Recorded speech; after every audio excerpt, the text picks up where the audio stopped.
Ladies and gentlemen, welcome back to another episode of the Irish Breakdown podcast, brought to you by our friends over at FanDuel. Happy Wednesday, everybody. And you know what we're talking about today? We're talking about the keys to victory in Notre Dame's matchup this Saturday against the Pittsburgh Panthers. Top 25 matchup, likely Notre Dame's last top 25 matchup of the regular season. But Brian, before we get there's some exciting news. And we have a commitment today.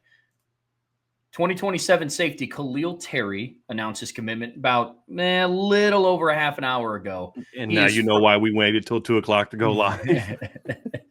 There's always a method to the madness. But Khalil Terry is a four-star safety commit rated by On3. He's a number 130th ranked player in the country, the 13th best safety according to On3. He's from Tustin High School in California. Brian, another big commitment from Mike Denbrock. This is it's another quality, really high-end secondary piece to this starting the 2027 class. Yeah, I mean, it's just kind of like you almost expect it, right? Like, oh, Mike Mickens is going to have another good defensive back class. Oh, I'm so shocked. I mean, it's going to be another. This is a good one. I think this is an interesting one, Trev, because I would have said when he visited in April, I might have even said this publicly, like it's highly unlikely that I think Notre Dame's going to get a kid like Khalil Terry. Just, California kid, public school kid in California, just not an area where Notre Dame does well. And they did well, with Mike Mickens. And I think the success that we've seen from them in the secondary and the job that Mike Mickens has done has certainly played a big role in their ability to go out and get a kid like this. He visited for the Blue Gold game and, it went well, but you're just like, I don't really know if this is one that's going to, work out great for Notre Dame. And it ended up working out because, obviously I think Khalil Terry is a better fit for Notre Dame than maybe I thought at the very beginning. He really connected with the class. He really connected with the coaches. I think he sees the vision that Notre Dame has for what they're going to do with him.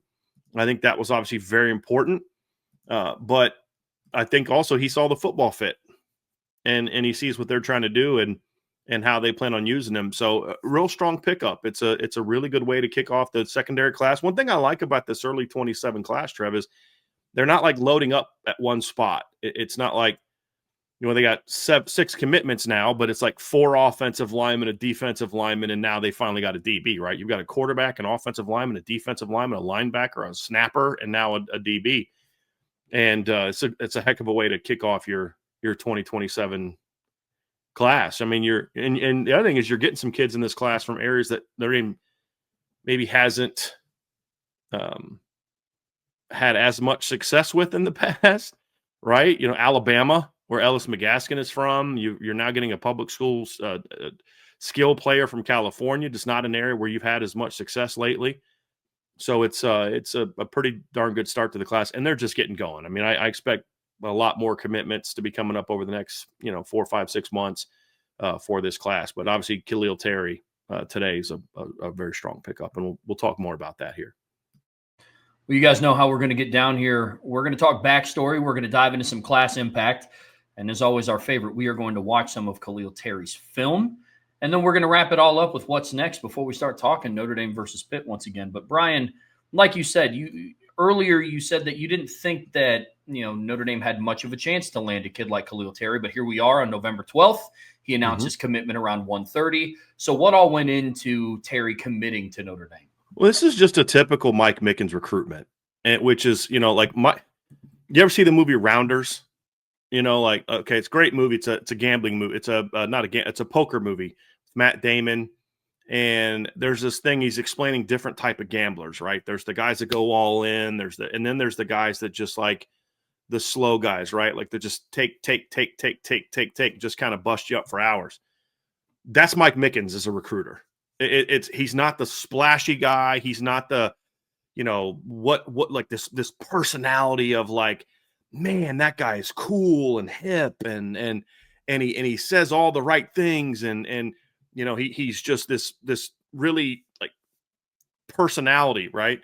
This bigger than life personality. And he doesn't come in with a bunch of empty promises. Oh, you come here and I'm going to turn you into an All-American, baby, and you're going to play as a freshman and all these different things that guys do. And, oh, wait till you see the NIL package that we have for you, brother. You're going to love it. That's not who he is, right? It's I'm going to be straight with you. I'm going to treat you like a man. I'm going to be honest with you.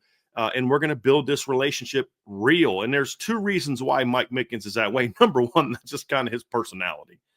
He's just like, look, like I'm a father. I'm a husband. I'm not trying to act like I'm 18 again, just so I can impress some high school recruits. I want to be real with them.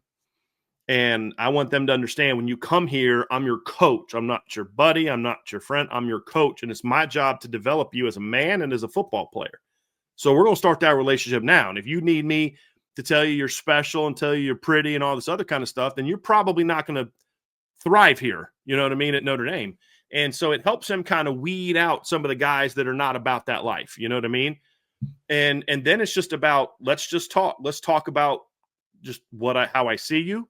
He's all about the marathon, right? I mean, Chris, our guy, Black Irish, Chris Galloway last night said, talked about how the playoff thing it's a sprint. It's not a sprint, it's a marathon. Well, that's how Mike Mickens handles recruiting. So it's just tick, tick, tick, tick, little bit of a time, having that relationship, selling the vision of how he's going to use you in the system, talking about how I'm going to develop you as a young man, talks about how I'm going to develop you as an athlete, talks about how I'm going to help the way that Notre Dame is going to develop you as a student and the opportunities here.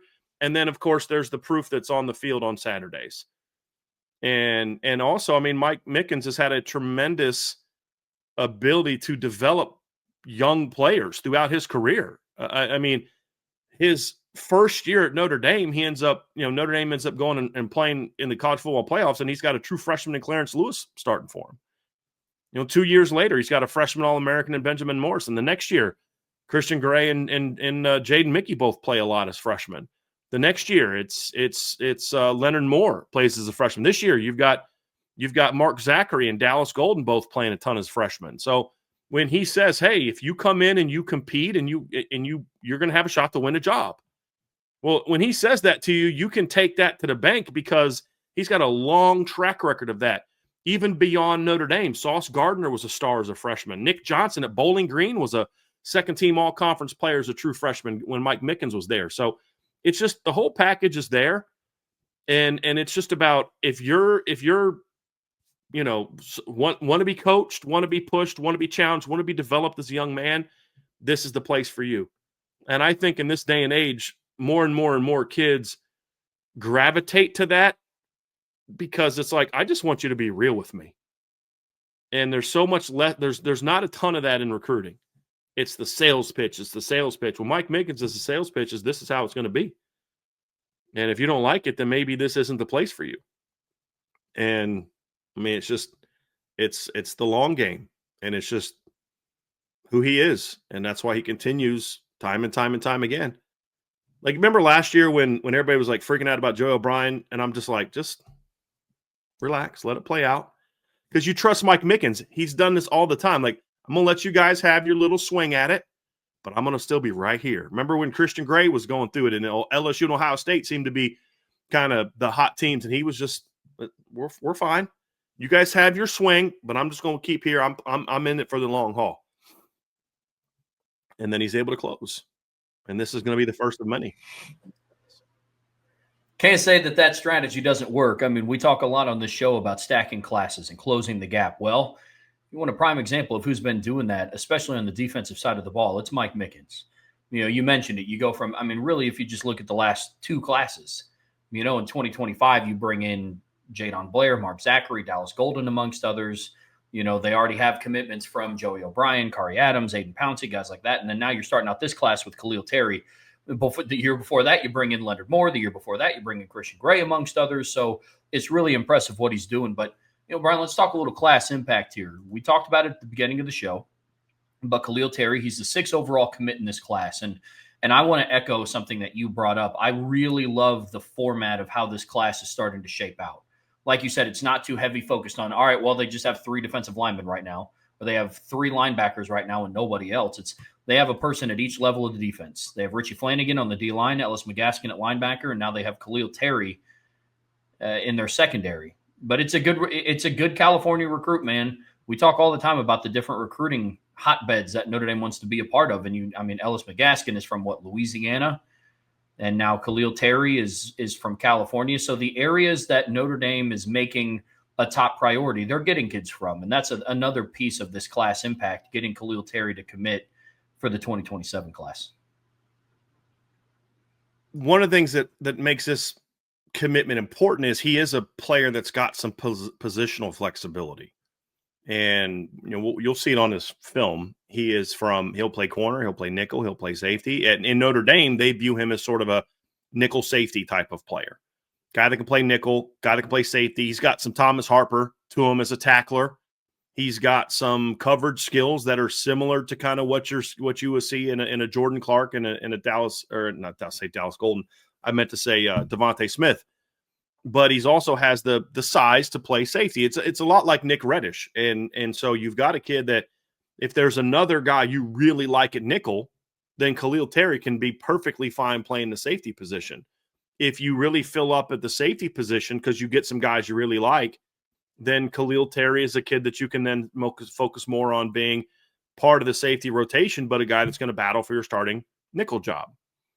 And so I think when you talk about class impact, as the first DB in the class, I mean, that's his first impact, right? I mean, you're going to need another 4 to 5 man secondary class. You're going to just need that every year.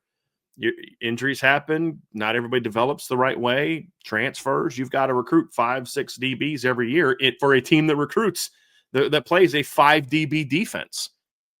So having a guy like him, and we'll break down his game, just the all-around performance that he brings to the table, Trev, I think that nickel position works really good for him, because he can do a lot of different things. He's a good tackler.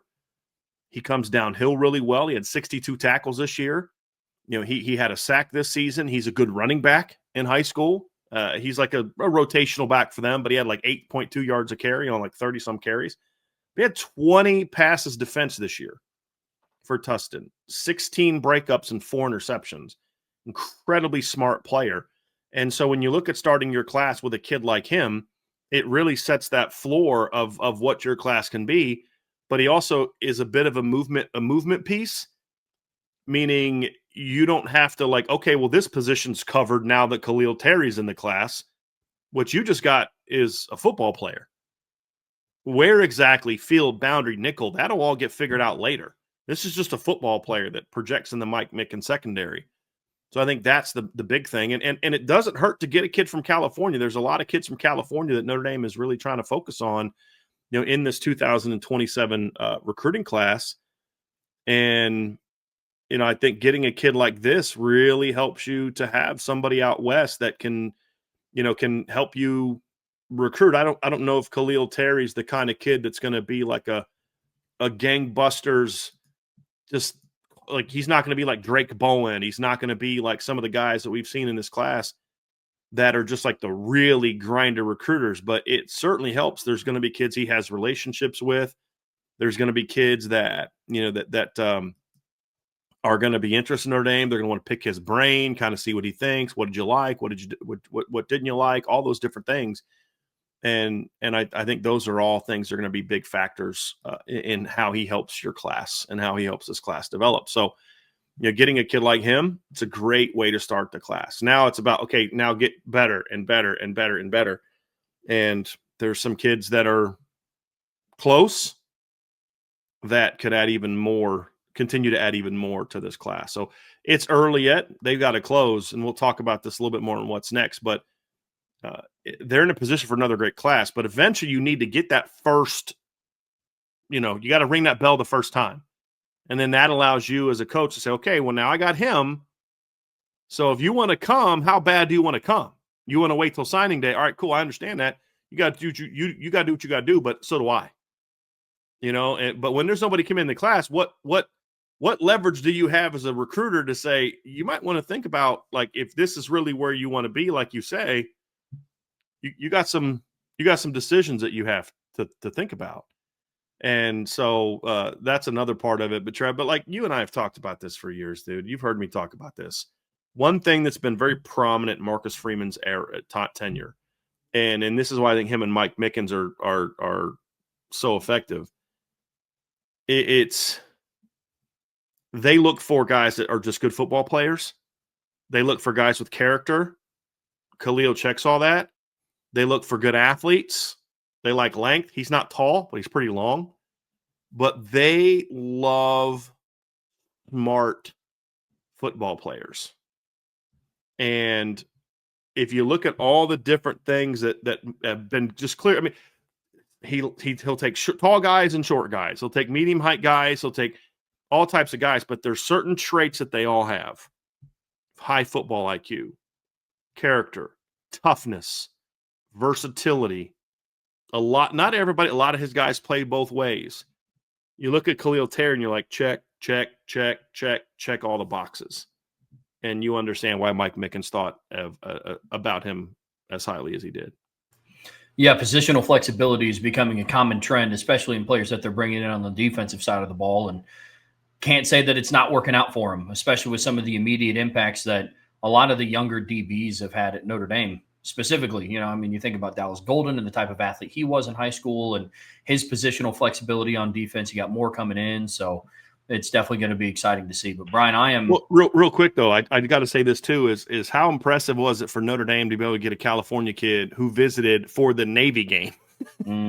By the way, you know what I mean? Because he was on campus this past weekend, so he got to see the snow, the cold, the rain, all of it, and he still said, "Yep, I want to be a part of that."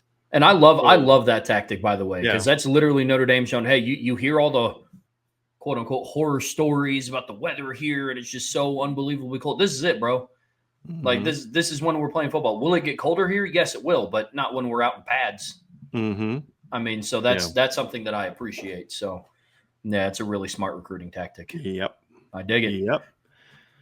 You ready to watch a little film, Trev? I always am, man. You know me. Okay. All right, let's get this ready to rock and roll. You guys are going to see first thing you're going to notice from this film with Khalil Terry is a kid who does a lot of different things. We talked about this. He's a young man that is going to, like, first play, you're going to see him playing deep middle. I think the second play, he's playing nickel. You're going to see him play all over. Really smooth athlete, Trev, but this is the kid that knows. He's so smart. His ability to read the defense and just kind of read the quarterback's eyes, to read routes, makes him really effective. I was incorrect. His second play, he's playing corner, and he's going to come on a fire here real quick. Yeah, come on a little corner fire. But he just plays all over. He makes a ton of plays, and he's a smart football player. Like, I think he does a great job here of selling this. He's playing corner. Like, and then look at the timing. Doesn't give it away. Quarterback has no idea he's coming until it's too late. And then I think the third snap is when we see him playing the slot, and he just does a little bit of everything. Yep, here we go. So first three plays of his highlights, you see him playing free safety, boundary corner, and nickel. And you can see his length too. He has very long arms. Yes, like he's bent. They're already down to his knee. Look at that. I just love the confidence he has to not go for just the tackle here, but to see the ball. Think about this. He's got his eyes on the guy that's blocking him. Great block destruction there, by the way. He's got his eyes on the ball carrier, and he still is able to see the football and break that up. That is a heck of a football play, Trev. A heck of a football play by this young man. So yeah, I love that. You see the instincts, you see the toughness, you see a lot of those things right there, just on that particular clip. You see a lot of his athleticism too. I mean, his speed doesn't pop off the charts, but it's his acceleration. The second that he reads and recognizes the play, he goes, man. Right. Yeah, like he's not a 4.34, low 4.4 guy, speed-wise, I don't think. But he's quick. I love this, his ability to just plant and get downhill quickly. He's very efficient with his footwork, he's efficient with his body movement, and then gets downhill, and he can lay a hit on you. Like, yeah, he does it all. I mean, look, it's great to have a guy that's, a 4.4. It's wonderful. Xavier Watts wasn't a 4.4. I was just about to say, there's outside of the hitting power, and it's not like Xavier Watts wasn't he wasn't laying the boom like a Don Schuler was, but he was a sure tackler. But I see from a read and reacting standpoint, play recognition standpoint, I see a lot of Xavier Watts here. Here is Khalil at running back. By the way, he had 31 carries this year. I think it was like 255 yards, 8.2 per carry, 4 touchdowns. So, he's not a primary running back, but they used him that way this season a little bit, and you'll see a few carries on his highlights. Here he is playing deep safety. This is where he can play nickel, but in high school, like this is where he really impresses me, is just because this is where you see his football IQ a lot. Like he is all over this quarterback's eyes. Like that kid is trying to look him off. He has no chance at doing it, and he's able to make the interception. Like he's a really smart football player. This Ashton Genty running back stance drives me nuts. It really does. But you see more and more kids doing it. But look at the foot quickness here, getting downhill as a running back. Watch this cut right there, vertical cut, cuts back. Really smooth athlete, Trev. Yeah. Like not super explosive, but really smooth, really fluid, covers a lot of ground. This is a smart football play because, look, you can see he's thinking, okay, can I break this up? And he's like, nope, I can't get there in time, so I'm going to go lay a hit on him. Like, you see how many times you see DBs that are like they get caught right there in high school, especially as junior high school, thinking, "Oh, I think I can make a play on the ball," and then they realize too late that they can't, and then the guy ends up catching the ball, but not here. He's like, "Okay, right now I'm not getting to the ball, so let me put my shoulder right into this guy's chest and knock the ball out." So really good football play. He's a tough kid. He's not a real big guy. He's a very physical kid, but just you see it, toughness, instincts, smooth athleticism. He's a good football player. And that's it's what Mike Mickens sees in him. Yeah, and he's an extremely fluid athlete. I mean, I think that he has great body control. I think he high points the ball well for a DB. Goes up with both hands. It's a good football player. Yeah. Smart football player. Talking about smooth, Trev, like look at this run right here. Watch this. Just a really easy back cut. And then look at that move at the end. So this is him at running back, by the way, for those watching at home. Watch this. Bam. Whoop. Like real smooth, real fluid, great balance. And one thing that we've seen from some younger DBs at Notre Dame is they really lack that play strength early on. That is not an issue for Khalil Terry. He has plenty of play strength, even early on. Like Mark Zachary has that. Like Mark's going to have to get a lot stronger as he gets older. He's a tough kid, but he's going to have to get a lot stronger. Khalil's going to show up as a kid that's got some pretty good natural strength to him. And he's got a little bit of a thicker body, so he's 5'11", $185. He's not a giant kid, but he just has a lot of that real strong, strong lower body, delivers a lot of punishment. And then just nice job. Look at that. Watch. He can't play. This is a perfect throw by the quarterback. Like you literally can't do a better job than this. I don't know I've ever seen a play like this. Watch him reach around the back of this kid and knock the ball out. I've never seen a highlight like that, Trev. Like he knows he's beat. This guy just beats him up the seam right there. He knows he's beat. So he's just playing his hands. Seriously, I honestly don't know if I've ever seen a guy. He goes behind this kid and knocks the ball out. I really don't know that I've ever seen that before. No, it's definitely one of the more impressive places of his highlight film. I just wish there was a better camera angle of it. Yes. Look at this. It's a nice play, nice read. He's all over the quarterback's eyes. Terrible ball, but he's all over that. The quarterback took a shot through that ball. Man. Yeah. Was that from Taven Epps? No, it was not. So obviously Taven Epps is a teammate of his who visited Notre Dame recently too, who recently decommitted from Texas, and Notre Dame is still recruiting him. There was a question about that in the chat. Strong kid. Yes. Khalil's. That's the thing I like about him, Trev. No, he's not big, but he's strong and physical. Him and Nick Reddish have very similar body types. Yeah. Very similar body types. Look how much range he covers. Look where he is. He's inside the hash at the snap. Quarterback just looks play side, and he just reads the quarterback perfectly. Yeah, his D-line, they get some shots on dudes. Good Lord. Yeah, they definitely get some shots on dudes.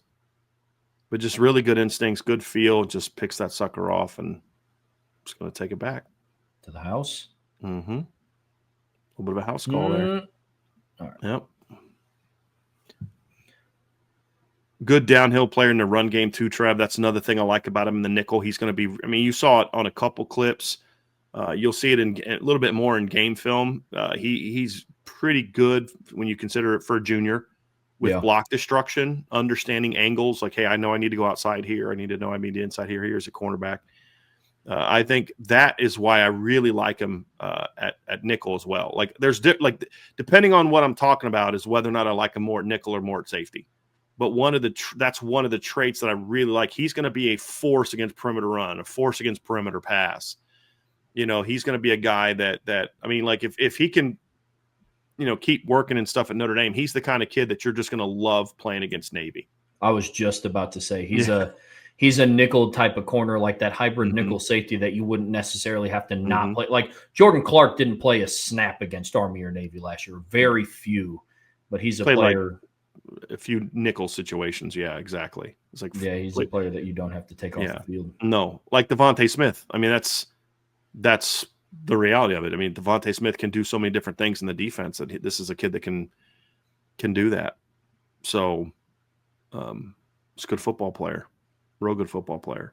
He knows when to take. He knows. As you saw in a previous clip, he knows when to drill a guy. He knows when to go for a form tackle. He knows when to go low. You know, he's a really sound football player. He's been very well coached.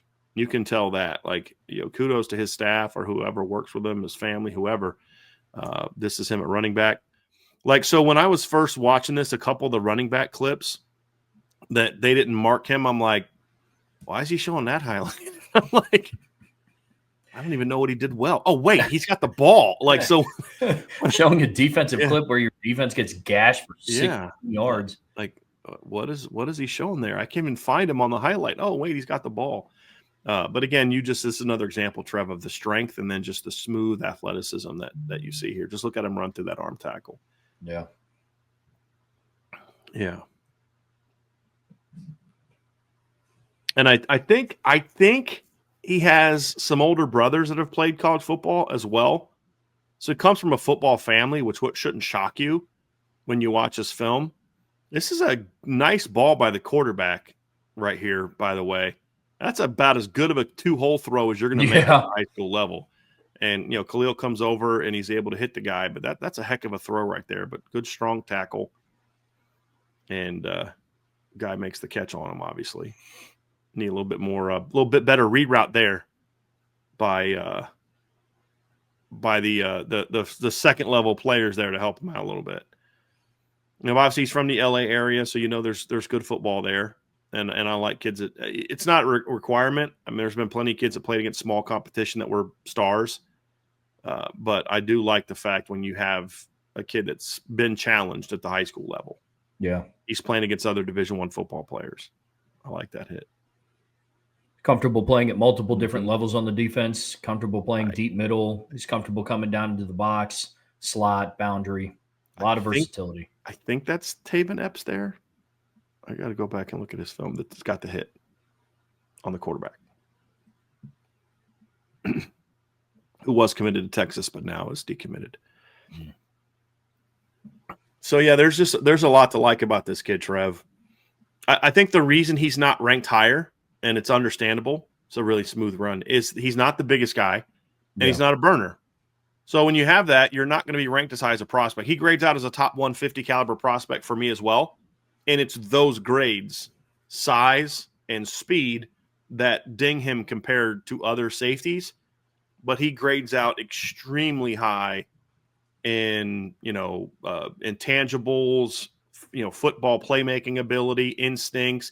He grades out pretty high from an athleticism standpoint, because athleticism and speed aren't always the same thing.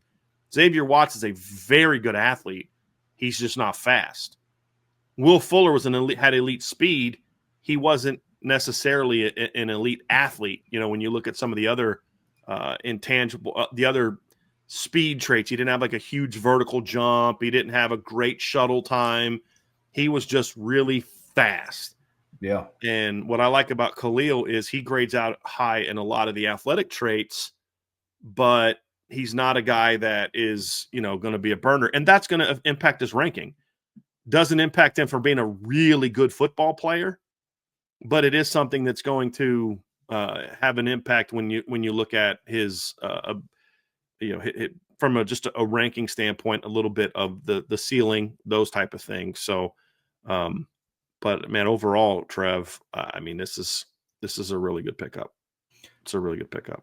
Yeah, definitely a really good pickup. It's a strong one to start out the 2027 secondary class. So, Brian, let's wrap this all up and talk about what's next. Obviously, the 2027 class is a little ways down the road, a lot of closing that still has to be done. You're not at the finish line yet. So what's next for the Khalil Terry commitment? What comes next? Well, There's a couple spot things to it. Let's kind of talk secondary in general. Number one, he gives you a nickel and a safety. I could see Notre Dame still taking 2 safeties in the class with his ability to play nickel, plus the fact that the staff plays 4 safeties in every game. There's only one pure safety in the 2026 class. That's Joey O'Brien. Nick Reddish is kind of a nickel safety. Aiden Pouncey could end up playing safety. Maybe Chaz Smith can end up playing safety. But their guys are going to get a shot at corner. So not a lot of pure safeties, like guys that you know for a fact day one, they're playing back into the defense, right? I mean, Nick Reddish may do that, but he also may start off at nickel. And so I think first thing you're going to do is see this staff continue to try to focus on landing safeties. The one kid that I always needs to be part of the conversation when we're talking about safeties is Tavares Harrington, who's from Mount Carmel in Chicago. 6'3", long, rangy kid. He plays corner right now in high school and might even get a shot to play corner early on in college. But he's 6'3", 180. ESPN has him as a top 100 player. I grade him as a top 100 to 150 caliber player. I really like Tavares. He's a little bit raw in some areas, but has a very high ceiling. And he's a guy that I know the Notre Dame staff likes a lot. He likes Notre Dame a lot, and I don't see his commitment dragging on into the spring. I think he'll probably make a decision. He'll be one of the kids that makes a little bit of an earlier decision, and I like where Notre Dame is at with him. I like the fact that he'd be a perfectly perfect complement to Khalil Terry, body type-wise, 5'11", 185, 6'3", 180. Tavares is also one of those kids that has a lot of positional flexibility, could play corner, could play either corner spot, could play both safety spots. So he's a guy that I like a lot. Another player that Notre Dame has just kind of recently become a major player, and they've been recruiting him for a while. But Gavin Williams visited for the USC game. He's another California kid. Actually, he's played against, I'm pretty sure they played against Khalil Terry. But he's a kid that Notre Dame liked, but I don't know that like they were in that top group necessarily for Gavin. I mean, he liked Notre Dame enough to visit, but they were sort of like, if he had a top 10, I'd say they were probably like middle to bottom of the top 10, probably like middle-ish, like 4 to 6-ish, right? After the visit that he had for the A&M game or the USC game, he shot way up. So I think Notre Dame put themselves firmly in his top group of schools as long as they can continue to kind of push. He's a really, really good football player. Honor Johnson is another California player from the San Diego area that Notre Dame is on. I think he's probably going to stay out west, but I know that they're at least recruiting him. So he's a guy that the staff is certainly talking to. Marquise Bryant is a player from North Carolina that visited recently. He's another nickel safety type of guy that the staff is on. I'm very curious how his recruitment is going to go now that Khalil Terry's in a class. That is one kid who I think potentially could be impacted by this. That's just my opinion. That's not something I've been told. That's just my opinion, something I'm going to be looking for. There's a couple other players that they're on that you view. And I guess part of it is, do you view Garyon Hobbs as a safety or a linebacker? If you view him as a safety, then he's a guy to consider here. If you look at him as a linebacker, which I think Notre Dame kind of looks at him more as like a nickel linebacker, then that's not really applicable here. So those are some safeties to talk about. And then, of course, Notre Dame still hasn't landed anybody at corner. And there's a long list of names to know. Obviously, the first name you got to know is Xavier Hassan, who was on campus this past weekend as well. He is an absolute must-get prospect for Mike Mickens. He's doing a phenomenal job with that recruitment. I think Notre Dame is going to be very hard to beat for Xavier Hassan as long as they continue to do what they're doing. He's another guy that can play both corner spots. He can play nickel. He can play safety. He's a lot like Dallas Golden in that he projects in so many different spots. Josh Dobson's a player that Notre Dame is still recruiting and recruiting hard. That's going to be a tough one. He's like a 5-star kid. He's got everybody in the country's kind of after him. That might be a little bit of a tougher pull, but look, he visited this season and he's talked to the staff. Hayden Williams is one. Ace Alston from Ohio is a kid that Notre Dame likes a lot. Jalen Hill's another California kid that from St. John Bosco that Notre Dame is very high on. Josiah Molden, Larry Moon. Duve Williams is a kid that a lot of people thought was leaning towards USC for a long time, still is, but Notre Dame gave him a lot to think about when he visited for the USC game as well. So it's a big class. It's a very big group of players. I'm very curious to see kind of how they will it down. Who is in that top group that you take no matter what?